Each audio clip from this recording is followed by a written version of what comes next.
According to the FDA, an average American eats about 1,500 pounds of food each year. By having such a high food demand, it is vital to make sure we produce enough food for everyone. Restaurants are now taking initiative in making food affordable and accessible. With the help of genetically modified organisms, we are now able to keep up with the food demand. Good afternoon, judges. My name is Lealoha, and I am currently a senior here at Pahoa High School. I did my senior project on the restaurant industry. Initially, my topic was on the food industry, but I found out that food was such a broad topic, so I decided to just study restaurants. I wanted to be involved with the restaurant industry because I wanted to engage myself with that type of business.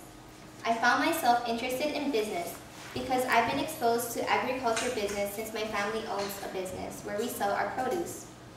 Also, another reason why I wanted to take an interest in restaurants is because I wanted to learn how to cook. I have no experience in cooking, and I figured this would be a perfect opportunity for me to do so. I wanted to tie in agriculture with my project, so my research paper is on genetically modified foods and restaurant owners. What is genetic modification?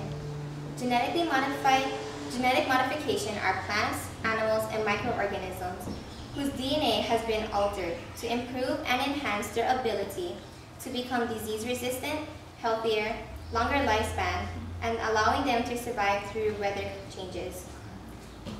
Through my research paper, I wanted to prove my thesis that genetically modified foods helps the restaurant industry. Genetic modification can help with food's quality and quantity. Genetic modification helps produce become stronger and gives them the ability to grow in a larger bulk with a faster pace. With the help of modification, produce becomes tastier, fresher, and have a longer ripe period, and meat becomes meatier, and much lean, giving them a low-fat content. Because genetic modification helps food become more available, it adds more ingredients, admitting more dishes. Dishes that are hard to make due to rare ingredients will now become accessible, thus allowing your restaurant to have a better reputation. An article posted on the Run a Restaurant website stated that when it comes to running a successful restaurant, your reputation is everything. Genetic modification can also help financially. Since produce could last longer, it saves trips to the market. For instance, Sumitri Ryo, an online author, said that genetically modified tomato is now able to stay on the shelves for as long as 45 days before it rots. And since you're attracting more customers with your food amount and selection, you will get more money. The more customers you have, the more money you will get. But there are some controversies regarding the practice of food genetic modification. Today, eating green is in, but since genetic modification is not organic, food modification is losing their customers.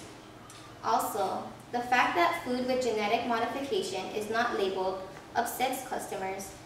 Customers want to know what is in their food, but without food labeling, it is difficult. Some people may be allergic to the contents in genetic modification and may suffer allergic reactions. There are many protesters today trying to get rid of genetic modification. Just recently, on April 17, the Million Against Monsanto campaign began a nationwide awareness rally held in local home depots. Monsanto is a company that uses biotechnology, which is another word for genetic modification. Roundup is one of Monsanto's leading products that is an effective herbicide. But Roundup contains glyphosate, a non-toxic chemical. But in the Northwest Coalition for Alternative to Pesticide, or NCAP, a staff scientist said, recent studies show it may be linked to cancer, miscarriages, and genetic damages in people. My experience through this whole senior project has been a challenge. I've been pushed past my limits through this whole process and seen myself grow. My most memorable part of this experience was interning during my fieldwork. With the help of the Juliana internship, I got to intern at Cookies Bake Shop and Deli here in Pahoa, where my mentor, Shelly Valentine, and I completed 90 hours of field work. I got the opportunity to experience firsthand how a restaurant is run and all the hard work it takes to become successful. Being treated like an employee, I was required to dress as an employee. Employees are obligated to make sure we dress with shoes, t-shirts, and an apron. Those with long hair like mine are required to tie them up. I learned what is expected when working at a job.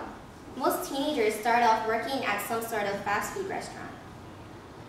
I got to experience how busy a kitchen can be, how customers can be unexpected, and how time management is important. Through my internship, I've done various tasks, which includes preparing food, bake cookies, bread pies, washing dishes, assembling sandwiches, packaging food, refill condiments, swept and mopped floors, tidied up the dining room, decorated cookies, rolling dough, helping with customers' orders, and assisting my mentor at all times. I understand now why the senior project has been enforced.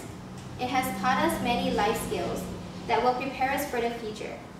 I grew from this experience and gained knowledge and skills that will be helpful in my future. I was even able to learn how to cook a dish. I prepared for you judges chicken cordon bleu. Chicken cordon bleu consists of chicken leg quarters or chicken thighs, ham, cheese, breadcrumbs, eggs, string or skewers, garlic, salt, and pepper. I hope you enjoy what I prepared for you judges, and I would like to thank you for being able to be here today.